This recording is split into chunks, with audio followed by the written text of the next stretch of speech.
Hey everyone, it's Ben Hardy here, and in today's we're going to be looking at the Chevy Silverado Trail Boss Custom with the Duramax. Before we get in this video, I want to give a huge shout out and thank you to the Large Miller Chevy here in Murray for giving me some time with this truck. I'll include a link to their website in the description down below. I'll also include a link to my car buying guide. Let's get into it.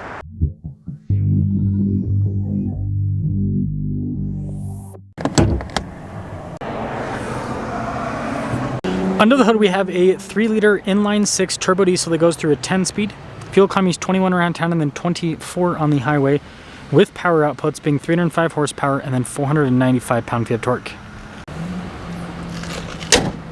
Before I move forward with this review, I do want to mention if you want to see more videos just like this, then I recommend you subscribe because I post content every single day. So taking a look at the hood, first off, it's raised there on the center, it's all blacked out. You got the Duramax badge to let everyone know you got the diesel. Now with this being a custom, you got the baseline headlights. The grill's all plasticky, but again, that's easy to replace if you ever break it. Z71 here, off to the side.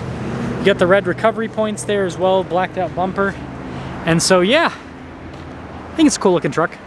Now tire wheel setup is 265 by 60 by 20 in the front and over in the rear. You can fit bigger tires if you want. You can also do smaller wheels and that'll help out the sidewall. But still nice all-terrain tires. 2-inch suspension lift from the factory. Z71 here on the side. And then we do have leaf springs in the back, Rancho shocks as well. But there is your side profile on the custom. This leads us to the key fob. We have our lock and unlock function, tailgate drop down, remote start. Press that a couple times and that'll lower her down. Now this one actually has the multi-flex, so pulls down into a step. You can also just do this, which is kind of a fun feature. Lights here in the bed. We have a grab handle, no bed liner, surprisingly. You can see all the welds, interesting. Anyways, we've got an outlet here in the bed as well. And then lifting this up, pretty easy. Baseline tail lights. You do have the dual exhaust tips, bumper steps too. There's the rest of the rear. Now popping inside, we've got some kind of like hard touch there, but easy to clean. Plenty of storage down below.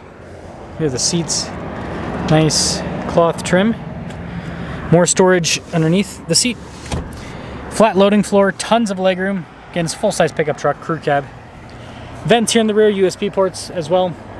The rear glass is fixed, something important to note. And then you got plenty of headroom again, full-size pickup truck. Popping up front, we've got, again, basic material use here. All of our window controls, notice that one's automatic. Mirror adjustments. Let's quick look at the mirrors themselves. $1,683 for the payload. Towing 9,000.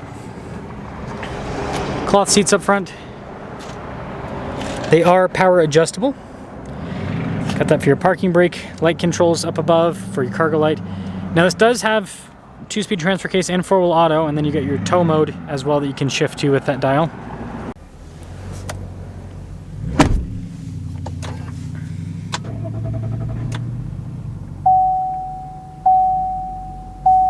Here's a quick look at the steering wheel. Pretty basic with the material use. Notice we do have our cruise control built onto the steering wheel, but that's it, no other controls. Turn signal, windshield wiper stalk, column shifter, plus and minus, so you can shift the gears yourself. Mostly analog gauge cluster. It's got the old school dial to shift through the different menus there in the center, which, yeah, it's kind of a fun throwback. Backup camera in reverse. It does have good resolution trajectory lines, and you can change to a tow line if you want. So that's user friendly. And then as for the rest of the infotainment system, it is a touchscreen. Small one though, but still touchscreen. Android Auto and Apple CarPlay come with it, and then you got physical controls here down below for your home screen, volume control, single zone climate as well. Lane departure, you got your auto stop start, tailgate drop down, hazard lights, stability, hill descent, got all your little charging ports, and then trailer brake controls as well. More basic all across the dash, and then we do have double glove box. Good storage there. And then this has the bench seat, so you've got storage on top. I'm not going to lift it up because I got all the keys there, but it does pop up to be a seat, and there's more storage at the bottom of the bench seats. It's a very practical setup. We've got a rear view mirror with the manual dimmer, and then no sunroof or anything like that.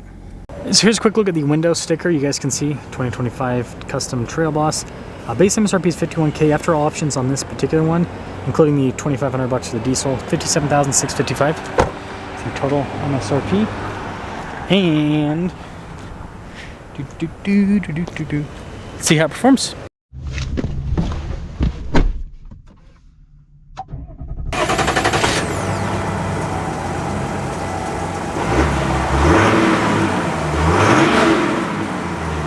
Oh, let's set off in the diesel Trail Boss, but the baseline. I think it's pretty cool what they've done by offering this, because first off, you look at most manufacturers, and if you want an off-roader, you got to pay big bucks. So Chevy offering a base model off-roader, that's already a big plus. And then if you want the premium powertrain, again, you got to pay big bucks, which this is not dirt cheap by any means.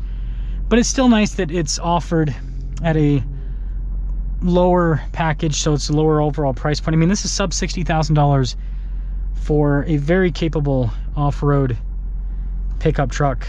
Again, with it doesn't have a manual locker, but it does have the G80 rear locking differential, so it's got enough. And it's got a 2-speed, the biggest thing is 2-speed transfer case. If you have a good, wow, that person's coming around that corner fast. If you've got a good 2-speed transfer case, and you've got good, I mean, good 2-speed transfer case.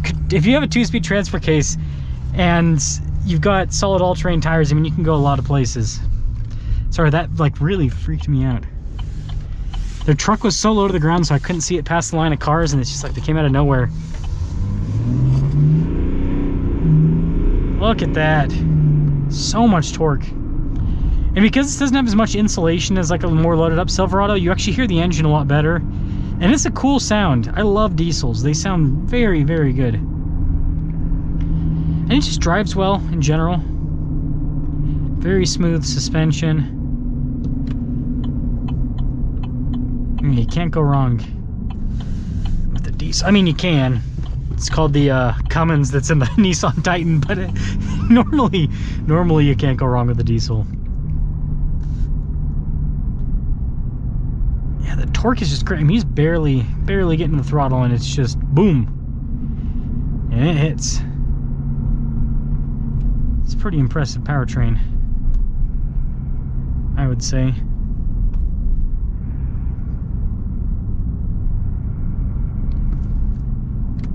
And it's nice being able to just kind of accelerate and not have to really go too deep into the throttle, where you're just kind of lightly into it.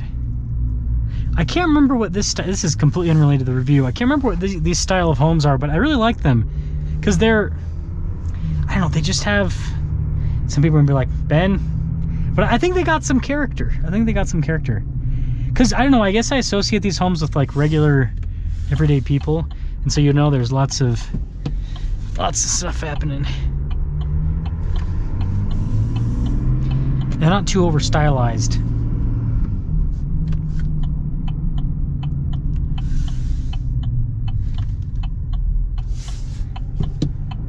Yeah, I love the low end of this because it's just, can you hear the turbo? It's beautiful. It really is. So to cap things off with this review on the base model diesel, sounds good, drives really well, it looks good, and yes, it's nice that GM is offering this, because if you want, okay, let's look at the other manufacturers. Ram, Rebel, well, you're starting at like almost 70. It's not quite, but like you look at the trucks that are actually delivered to dealerships, and you're almost $70,000 starting. Tremor from Ford, same exact situation. So if you want an affordable truck that's like kind of, this isn't fully dedicated to off-roading, right? You can still use this for normal truck stuff, but has quite a bit of off-road capability. This is it. Even Toyota, if you want a Tier D off-road, I think you have to go at least, because you can't get that on the SR5 really, if I remember right. I think you have to go at least limited. I'm trying to remember. I try to have all the packages with the manufacturers memorized, but I don't have it perfectly. But yeah, I think even with Toyota, you've got to go up to like a limited to get at least the Tier D off-road. And the new Tundras are low to the ground, man, let me tell you. So anyways, let me guys think about the Silverado Trail Boss Custom, but I think this is a really cool, good to go. I think this is a really cool off-roader, and it's affordable. Boom! Solid.